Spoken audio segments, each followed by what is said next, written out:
It's the Andy and Dave Daily. It is a Friday here on the Muskegon Channel. Andy O'Reilly, Dave Cackler's enjoying his tasty beverage. Mm-hmm. What kind of beverage you got there, Dave? It's Sprite because LeBron James tells me to drink Sprite, so I drink Sprite. Oh, well, good. If LeBron James says it, you got to do it. Mm-hmm. I mean, that's kind of how I've always seen things. Yes. You're enjoying a Sprite, but look at here. What's that? Bagel? No. What's today? Donut Day. Mm-hmm. National Donut Day. That's right. Too bad you're not here.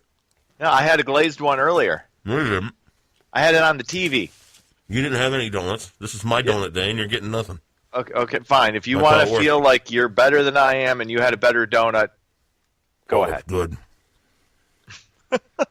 Got nuts and some kind of frosting all over it. Oh, my God. Oh, I know how you like nuts, so.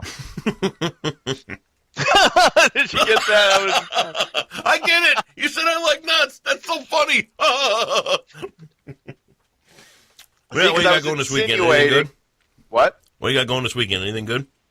Max has his last baseball game tomorrow. Yeah.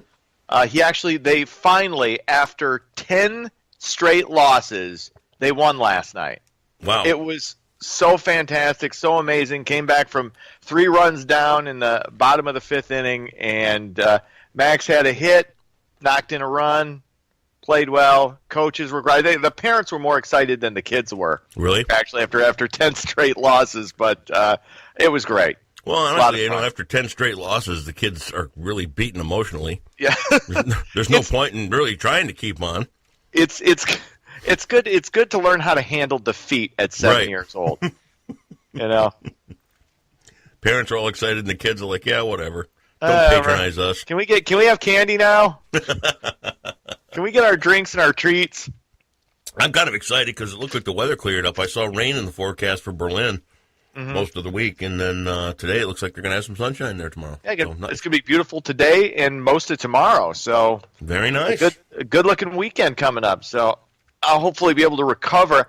I didn't tell you this. I've started doing those, the Becky Bashotti videos, those exercise videos. Well, she challenged me earlier this week because she's done 6 of these. And these are 4 minutes, 5 minutes, some of them 6 minutes. Perfect if you're like me. You don't got a lot of time. You got your 3-hour work day. You got, to eat, and, you've got naps to take. Right.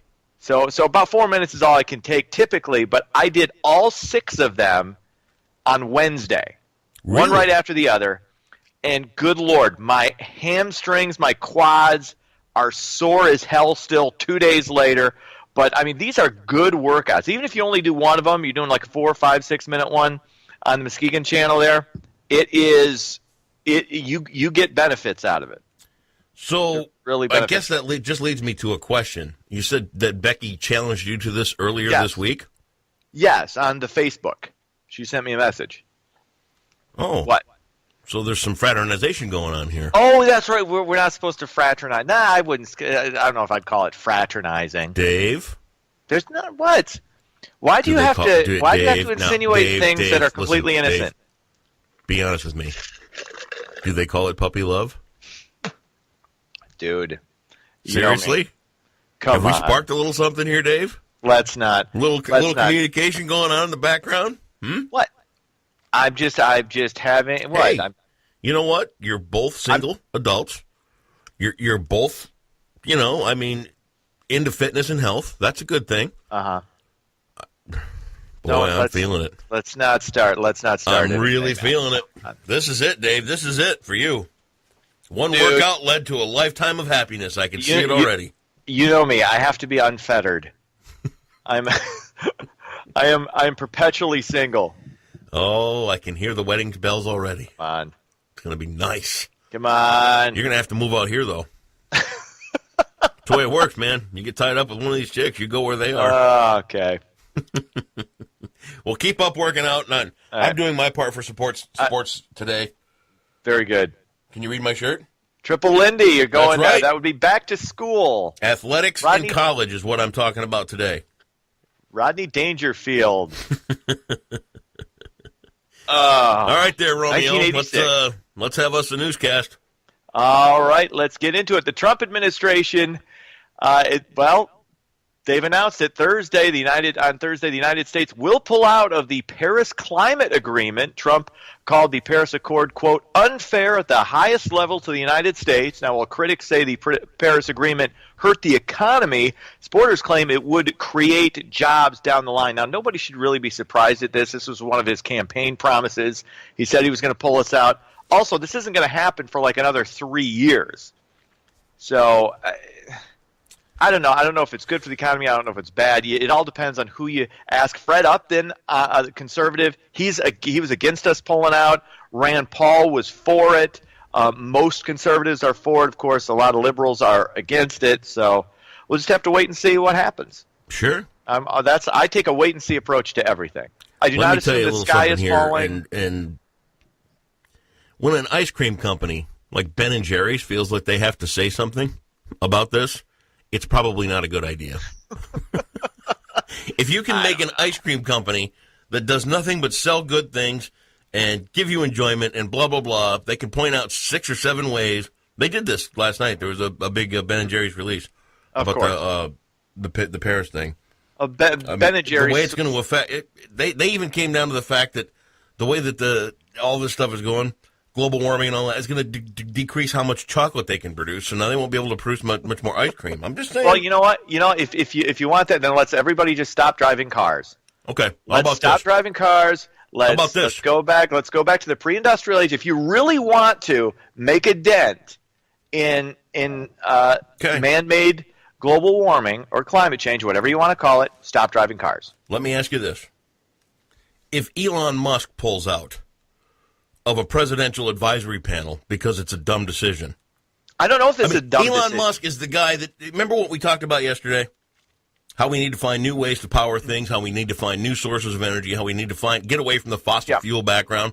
If anybody's going to do that, it's Elon Musk, okay? He's the guy that knows what's going on.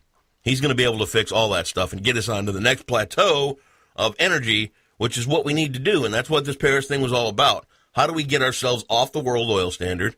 How do we get rid of coal? And there are new ways to power things. Like I there said, would have been new jobs created. We don't know that. Good, whatever. I'm just so sick of this. That's the problem. That's what I say is I can see both sides of this. There are those who say this was bad for the economy. There are those who say, hey, this could create jobs down the line if we stuck it out. We don't know the answers, and we need to stop pretending like we know. Okay. All right. Because 99% of people that do know things are saying this is a bad idea, and the one guy in the country. 99%. Oh, shut up! All right, fine. Whatever. Do your next story. It's Friday. I don't need an ulcer. I don't want to argue. Trump administration also asked the Supreme Court late Thursday to let the revised travel ban take effect. 2 emergency applications were filed with the 9 justices seeking to block 2 lower court rulings that blocked the president's executive order. The order, of course, barred entry for people from 6 Muslim-majority countries, including Iran, Libya, Somalia, Sudan, Syria, and Yemen, for 90 days, while stricter visa screenings could be implemented. I think his main problem with this originally was the fact that he actually used the term Muslim ban before this ever came out. Had he never used that term, this probably would have gone through the court system and been fine. But because there is a religious kind of a connotation to the ban, where it could be construed as a religious ban or a ban against religious people coming in, that's why they had to dump it. So we'll see what the Supreme Court says. I'm just so sick of it. Well, everything around this guy, everything around Trump, it is just a circus at this point. Everything is. Yeah, I would say a lot of it. Yeah. Let me ask you this in all honesty. Yeah. Do you think he's an effective leader? I don't know. Of course you don't, because he's not. Dude, I didn't know. No. See, keep in mind, Bill Clinton's first year in office was a disaster. Going back to 1992, if you remember 1992, he would, in fact, up close to 1996, he was in danger of not getting reelected. So, and he was one of the better presidents we've had. So, to me, it's an incomplete. I don't judge a guy 3, 4, 5 months in to their first term in office. I didn't do that with Obama. I didn't do that with either the Bushes. I didn't do that with Bill Clinton, and I'm not going to do that now. Okay. I'm taking a wait-and-see approach. I'm going to be reasonable about this. Everybody else can go crazy, being either pro or anti. I don't care. What else is happening? A 71-year-old man is dead after falling out of his boat in Saugatuck on Thursday. The victim spent 50 minutes underwater before rescuers, what? You spit twice. I was going to let the first one go, but then you just sprayed all over the camera twice. Do you want me to tell you what happened? No. I'm going to tell you anyway because I care. I was eating a sausage egg McMuffin. My mouth's a little bit dry, and I'm out of Sprite, so the saliva had kind of gotten, and then spit flew. So that's why. Well, okay, you could have ignored it. I could have. A guy dies in Saugatuck. I'm trying to tell you a story about a guy dying in Saugatuck, and you're like, no, you spit, and I got to ding you for that. Well, it's all right. You had to get dung. I think you could have waited until after the story. No, I couldn't have. Fine. Well, anyway, especially if you're thinking about dating. I mean, we got to break you these bad habits, like spitting when you're talking. Hey, I'm fine dating. Mm-hmm. I'm fine. Never had any issues with that. A victim spent 50 minutes underwater before rescuers were able to pull him out of the Kalamazoo Lake. His boat had been docked at Sargent Marina near downtown Saugatuck. He was pronounced dead just before 2 p.m. at Holland Hospital. That sucks. Very sad. Poor guy. But that's like the second or third older gentleman falling out of a boat on the lakeshore just in the last couple of weeks. Drowning scares me. Yeah. I think that would be a terrible way to die. I don't know. I don't like to speculate on what would be a great or a horrible way to die anymore. Of course you don't. It's like the older you get, you're like, yeah. You're right in the middle. You're going to wait and see, depending on how you die. Well, I might drown. I might get shot by the mob. Maybe a jealous boyfriend. I don't know. I'm going to wait and find out. I'm Dave Cackley. I'm going to take the wait and see approach. Yeah. Let's decide right now. We got to decide everything right now. You're such a prisoner of the moment. Good God. I'm going to take. You're a prisoner of the now. I'm going to be neutral on this. I'm going to be the man in the middle. I'm going to take the neutral approach, and we'll find out later on. You're such a clown. I wait until I gather all the information. We don't need to make knee-jerk reactions or decide how we want to die. Maybe I want to get blown up. Maybe that would be the best way to go. Would it? Okay. Maybe getting nuked by North Korea. I don't know. Yeah, it's going to happen, sure. Maybe I would enjoy that. Finally, pepper spray. It was pepper spray that was inadvertently released inside a Muskegon Catholic Central school last week. That was the apparent cause of an illness that sent several students and staff to the hospital. An internal investigation and surveillance cameras following the May 23rd incident showed a student messing with the spray and releasing some of it near the school office. Now, the school is working with authorities and the student's parents to determine any appropriate consequences. The student's name hasn't been released. Now, if they're saying it's inadvertent, I don't know what kind of, consequences there are going to be if this was an accidental, or unless, there was some ban on them having pepper spray in the school. Let me ask you this. I don't know. Did you go to Catholic school? No, I did not. I did. Okay. Just saying.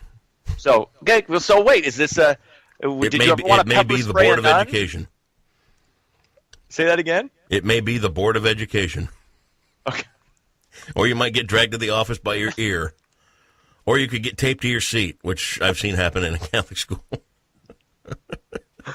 Oh, man. I think we could all... Or you might have to go to confession and say 10 Hail Marys and 3 Our Fathers. Yes. I just don't know. Well, at least they found out what it was. It was just, it was just pepper spray. It wasn't like it was some terribly toxic thing or something. Right, it wasn't like a dirty bomb or something ridiculous.